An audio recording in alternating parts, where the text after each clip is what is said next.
दोस्तों, आप सभी लोगों का मेरे चैनल में दिल से स्वागत है। आज हम आपको सुनाने जा रहे हैं एक सच्ची घटना पर आधारित कहानी, जिन्नात की कहानी। तो चलिए कहानी शुरू करते हैं। मेरा नाम शिफा है। मेरा उम्र आज 33 साल है। ये बात उस समय की है जब मेरी उम्र 17 साल की हुआ करती थी। फरवरी का महीना चल रहा था। ठंड बहुत ज़्यादा थी। मेरी कुछ सहेलियाँ मेरे घर आई हुई थी। रात में हम सब बातें कर रहे थे। बातों बातों में मेरी एक सहेली ने कहा, यार तुम लोगों को पता है कि हमारे मोहल्ले में एक औरत हुआ करती थी जिनके पास एक जिन्नात था। वो जिन्नात उसका सारा काम कर दिया करता था, उसको बहुत खुश रखता था। मुझे भूत प्रेत और जिन्नातों की बातें बहुत अच्छी लगती थी। मैंने अपनी सहेली से कहा कि क्या हम जिन्नात को कैद कर सकते हैं। उसने कहा, मेरे पास एक किताब है, मैं वो तुमको दे दूँगी, तुम उसको पढ़कर देखना, लेकिन वैसा कुछ करना नहीं वरना तुम्हारी जान भी जा सकती है।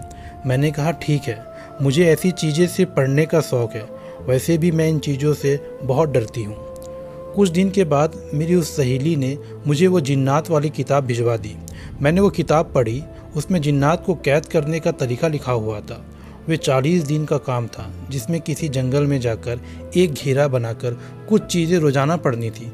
मैंने सोचा कि मैं भी एक जिन्नात को कैद करती हूँ, लेकिन फिर दिल में ख्याल आया कि ये तो बहुत खतरे वाले काम है जिसमें जान भी जा सकती है।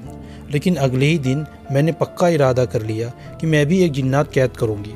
शाम का वक्त था। मैं उसी किताब को पढ़ने बैठ गई। जब रात में सभी लोग सो गए तो चुपके से घर के पास वाले जंगल चली गई और जंगल में एक गोला घेरा बनाकर बैठ गई और किताब में जो चीज़ लिखी हुई थी उसको पढ़ना शुरू कर दिया। अभी मुझे पढ़ते हुए 15 मिनट ही गुजरे थे कि अचानक मुझे ऐसा महसूस हुआ कि कोई मेरे पीछे से दौड़ता हुआ आ रहा है। मैंने उस किताब में पढ़ा था कि अमल के दौरान जिन्नात बहुत ज़्यादा डराते हैं और जो डर जाता है उसे वो मार देते हैं और जो नहीं डरता वो उसे कैद में आ जाते हैं।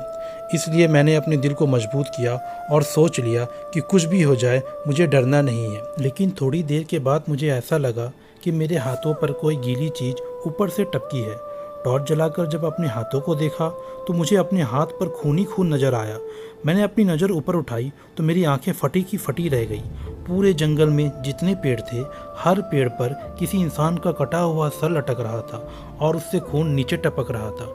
डर के मारे मेरे जिस्म के रोंगटे खड़े हो गए, लेकिन मैंने अपनी आंखों को बंद कर ली और अपने दिल से कहा कि तुमको डरना नहीं है, तुम बहुत बहादुर हो, परेशान मत हो, ये सब खत्म हो जाएगा। किसी तरह उस दिन का वजीफ़ा मुकम्मल किया और घर वापस आ गई।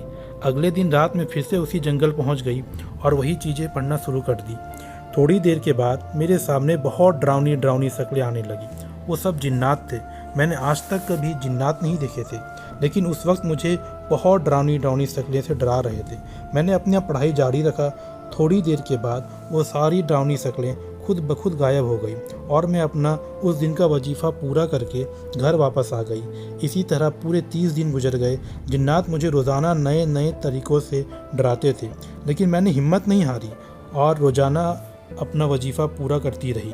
एक दिन जब मैं जंगल में बैठी अपना वजीफ़ा पूरा कर रही थी तो अचानक मुझे ऐसा महसूस हुआ कि जैसे सामने से कोई ट्रेन आ रही हो। मैंने हटने की कोशिश की, लेकिन मुझे फ़ौरन याद आ गया कि नहीं, अगर मैं यहाँ से हट गई तो जिन्नात मुझे जान से मार देंगे। मैंने आंखें बंद कर ली और अपना वजीफ़ा जारी रखा। उस दिन मैंने अपना वजीफ़ा पूरा करके घर जा रही थी तो रास्ते में मुझे पीछे से जंगल में अजीब अजीब डरावनी आवाज़ें सुनने को मिल रही थी। मैं किसी तरह घर पहुंची और अपने बिस्तर पर लेट गई। रात के वहीं कुछ 2:30 बज रहे होंगे जब मेरी आंखें खुली तो मैं अपने कमरे की हालत देखकर चीख उठी, क्योंकि मुझे पूरे कमरे में सांप ही सांप भरे हुए नज़र आ रहे थे और मुझे ऐसा लग रहा था कि मैं सांपों के ढेर में सबसे नीचे पड़ी हुई हूँ और सांप मुझे काटने की कोशिश कर रहा था। मैं बहुत डर गई थी और मैंने जल्दी जल्दी पढ़ना शुरू कर दिया। थोड़ी देर के बाद अपने आप वो सारी चीज़ें ख़त्म हो गई। आज 40वां दिन था। ये मेरे चिल्ले का आखिरी दिन था। मैं उस दिन सुबह बहुत खुश थी क्योंकि मैं खुद को अपनी मेहनत में कामयाब देख रही थी। मुझे खुशी थी कि आज रात मुझे एक जिन्नात मिल जाएगा जिससे मैं ढेर सारी बातें करूंगी। मैंने किताब में पढ़ रखा था कि आखिरी दिन बहुत ज़्यादा डराया जाता है, इसलिए मैंने पहले से ही अपना दिल मजबूत कर लिया था कि आज कुछ भी हो जाए मैं डरूंगी नहीं। जब रात हुई तो मैंने जंगल पहुँचकर रोज़ की तरह गोल घेरा खींचा और उसके बीच में बैठकर पढ़ने लगी। थोड़ी देर के बाद वहाँ बहुत से जिन्नात आ गए। डरावनी शक्लों में मुझे डराने लगे। एक जिन्नात को मैंने देखा कि वो मेरी मम्मी को पकड़ के ले आया और उनका गला काट दिया है। थोड़ी देर के लिए मुझे डर लगा, लेकिन मैं जानती थी कि ये सब झूठी चीज़ें हैं, ये सिर्फ मुझे डरा रही हैं, ऐसा कुछ भी नहीं है। किसी तरह उस दिन का भी चिल्ला पूरा हुआ और मैं खुशी खुशी अपने घर वापस आ गई। आज मेरा मेहनत कामयाब हो चुकी। किताब में लिखा हुआ था कि आखिरी दिन रात के 12 बजे तुम्हारे पास एक जिन्नात आएगा।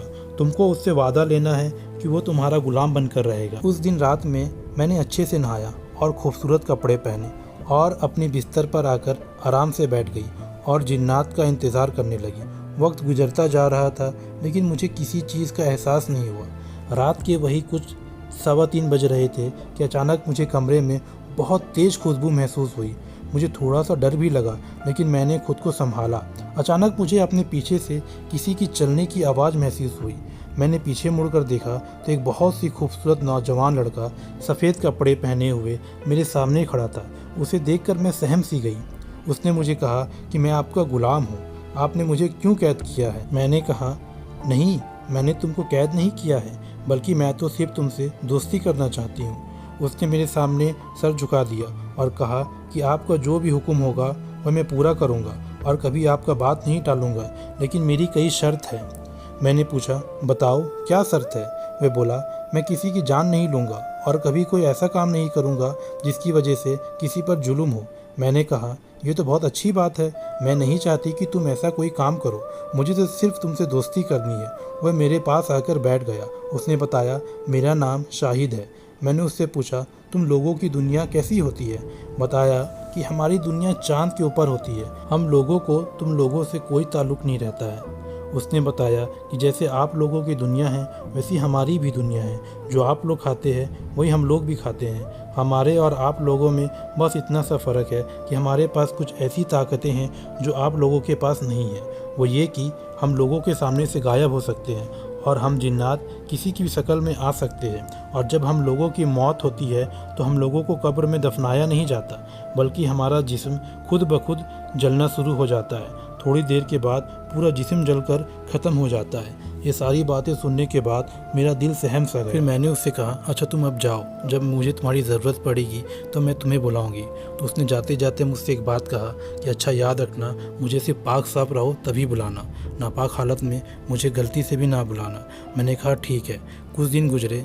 एक दिन की बात है, जब पापा रात में घर आ रहे थे, रात के तकरीबन 11 बज रहे हों, तभी रास्ते में कुछ लड़के पापा को परेशान करने लगे और उन्हें गालियां देने लगी। जब पापा ने उनको डांट लगाई तो वो लोग पापा को मारने लगे और उनका सामान भी लूट लिया। जब पापा घर आए तो मैंने देखा कि पापा के पाँव और हाथ से खून निकल रहा है। ये देखकर मुझे बहुत ज़ोर से गुस्सा आया। मैंने पापा से पूछा, पापा ये क्या हुआ आपको? उन्होंने कहा, कुछ नहीं बेटा, बस रास्ते में कुछ लफंगे लड़के मिल गए थे, उन्हीं के साथ कुछ हाथापाई हो गई।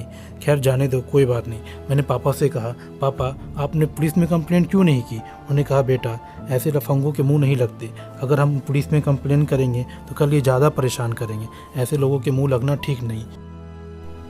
पापा ये कहकर अपने कमरे में चले गए, पर मुझे बहुत बुरा लग रहा था पापा के लिए। और यहीं पर दोस्तों मुझसे बहुत बड़ी गलती हो गई। जब बात फैमिली पे आती है तो इंसान चाह के भी अपने आप को रोक नहीं पाता, उससे जो बन पड़ता है वो कर गुजरता है।